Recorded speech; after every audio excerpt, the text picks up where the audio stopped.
భోగాపురం విమానాశ్రయం ప్రారంభోత్సవ ఘట్టాన్ని ఎంతో ప్రతిష్టాత్మకంగా తీసుకున్న రాష్ట్ర ప్రభుత్వం అందుకు తగ్గట్లుగా ఏర్పాట్లపై దృష్టి సారించింది. ప్రభుత్వ కార్యక్రమమైన పార్టీ నేతలను ఏర్పాట్ల సమన్వయంలో భాగస్వామ్యం చేసింది. మంత్రులు బృందాలుగా ఏర్పడి ఒక్కో కమిటీకి నేతృత్వం వహిస్తున్నారు. ముఖ్యమంత్రి చంద్రబాబు నుంచి కింది స్థాయి అధికారి, పార్టీ కార్యకర్త వరకు పూర్తి స్థాయిలో ఏర్పాట్లలో నిమగ్నమయ్యారు. ఎవరెవరు ఏ బాధ్యత నిర్వర్తిస్తున్నారనే దానిపై మా ప్రతినిధి విఎస్ఎన్ కృష్ణ గ్రౌండ్ రిపోర్ట్.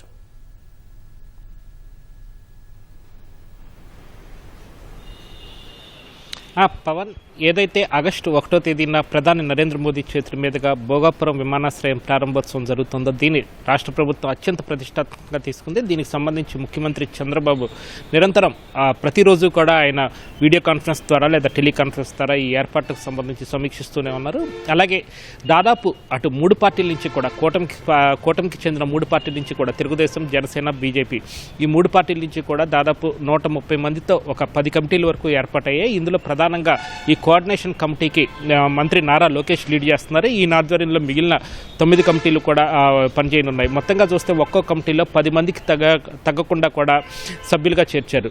ఈ కమిటీలు ఏదైతే అటు తెలుగుదేశం పార్టీకి మహానాడు లాంటి పెద్ద కార్యక్రమాలు నిర్వహించిన అనుభవం ఉందో ఆ కార్యక్రమానికి దాదాపు 3 లక్షల మంది 5 లక్షల మంది జనాలు వచ్చినా సరే ఆ కార్యక్రమాన్ని అంత పెద్ద మంది జన సమీకరణతో చేసిన కార్యక్రమాలు పెద్ద ఎత్తున చేసినప్పటికీ కూడా ఎలాంటి ఇబ్బందులు లేకుండా నిర్వహించిన అనుభవం ఉందో ఆ అనుభవాన్ని ఇట్లా ప్రధానమంత్రి నరేంద్ర మోదీ వచ్చే భోగాపురం విమానాశ్రయ ప్రారంభోత్సవానికి వినియోగించాలని చెప్పి నిర్ణయించారు. ఇందులో భాగంగా ఈసారి ఓన్లీ తెలుగుదేశం మాత్రమే కాకుండా అటు జనసేన, ఇటు బీజేపీ ఈ మూడు పార్టీలను కూడా కలుపుకుని అటు ఆయా పార్టీల ఎమ్మెల్యేలు కావచ్చు, లేకపోతే కింద స్థాయి నేతలు కావచ్చు, అందరినీ కలుపుకుని ఈ కార్యక్రమాన్ని అటు ప్రభుత్వ యంత్రాంగం ఈ మూడు కూడా ప్రభుత్వ యంత్రాంగం ఏదైతే ప్రోటోకాల్ కానీ అటు ఏర్పాట్లు కానీ అధికారిక కార్యక్రమాలు కానీ వాళ్ళ పని వాళ్ళు చేసుకుంటే దాదాపు ఇక్కడ భోగాపురం విమానాశ్రయానికి 3 లక్షల మంది వస్తారని చెప్పి ఒక అంచనా ఉండటంతో ప్రజలకు ఎలాంటి ఇబ్బందులు లేకుండా వాళ్ళకి ఎలాంటి కార్యక్రమాలు చేపట్టాలి ఏంటి అన్న దాని విషయం మీద ఈ మూడు పార్టీలు సమన్వయం చేసేలాగా కమిటీలు ఏర్పాటు చేశారు. ఇందులో ప్రధానంగా చూస్తే కనుక అటు నారా లోకేష్ ఆధ్వర్యంలో కమిటీ నడుస్తుంది. అలాగే జనాలు వచ్చేదానికి వారికి ఎలాంటి ఇబ్బందులు లేకుండా చూసేదానికి కూడా మంత్రి గొట్టిపాటి రవి నేతృత్వంలో మరో కమిటీ ఏర్పాటు. అటు రవాణా ఏర్పాట్లకు సంబంధించి మంత్రి రాంప్రసాద్ రెడ్డి నేతృత్వంలో ఇంకో కమిటీ, అలాగే భోజన ఏర్పాట్లకు సంబంధించి మంత్రి బీసీ జనార్దన్ రెడ్డి నేతృత్వంలో కమిటీ, అలాగే command control committee, media committee, digital media committee, అలంకరణ కమిటీ, ఇట్లా దాదాపు 10 కమిటీలు కూడా క్షేత్రస్థాయిలో దిగి ఎక్కడికక్కడ పనులు మానిటర్ చేస్తున్నాయి. ఎప్పటికప్పుడు కూడా అక్కడ జరుగుతున్న పనులకు సంబంధించిన నివేదికను అధినేత అలాగే ముఖ్యమంత్రి చంద్రబాబుకు ఇస్తూ ఉన్నాయి.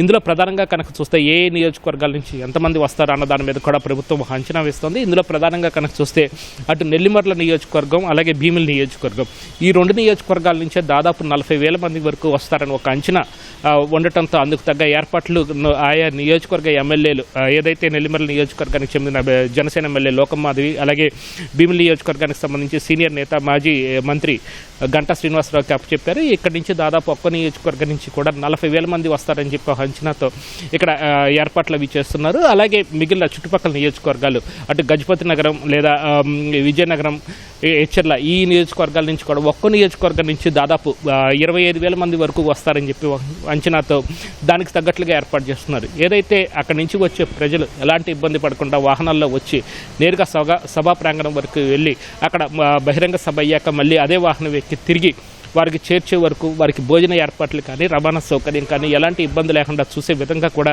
ఈ కమిటీలన్నీ కూడా పనిచేయనున్నాయి. దీనికి తగ్గట్టు అటు కోఆర్డినేషన్ మొత్తం అన్ని కమిటీలను కూడా మంత్రి నారా లోకేష్ ఎప్పటికప్పుడు సమీక్షిస్తున్నారు. అలాగే ప్రధానమంత్రి రాకకు సంబంధించి చరిత్రలో నిలిచిపోయేలాగా స్వాగత ఏర్పాట్లు చేయాలని ముఖ్యమంత్రి ఆదేశించడంతో దానికి తగ్గట్లు కూడా ముమ్మర ఏర్పాట్లు చేస్తున్నారు. ఏదైతే దాదాపు 13,000 మంది కళాకారులతో అక్కడ గిరిజన సాంప్రదాయ నృత్యంతో ప్రధాని నరేంద్ర మోదీకి స్వాగతం పలికేలాగా ఇక్కడ ఏర్పాట్లు జరుగుతున్నాయి. ఏదైతే ప్రధాని నరేంద్ర మోదీ అక్కడికి భోగాపురం విమానాశ్రయానికి వచ్చిన తర్వాత అక్కడ విమానాశ్రయ ప్రాంగణం అంతా కలియదిట్టడం, అలాగే విమానాశ్రయ ప్రారంభోత్సవం కార్యక్రమంలో పాల్గొనడానికి సంబంధించి దాదాపు 40 నిమిషాల సమయం అక్కడ వెచ్చించే అవకాశం ఉన్నట్లు అంచనా వేస్తున్నారు. ఆ తర్వాత దాదాపు 1 గంటన్నర పాటు జరిగే బహిరంగ సభలో మోడీ పాల్గొంటారు. మొత్తంగా చూస్తే కార్యక్రమం దాదాపు 2 గంటలకు పైగా సాగే అవకాశం ఉంది.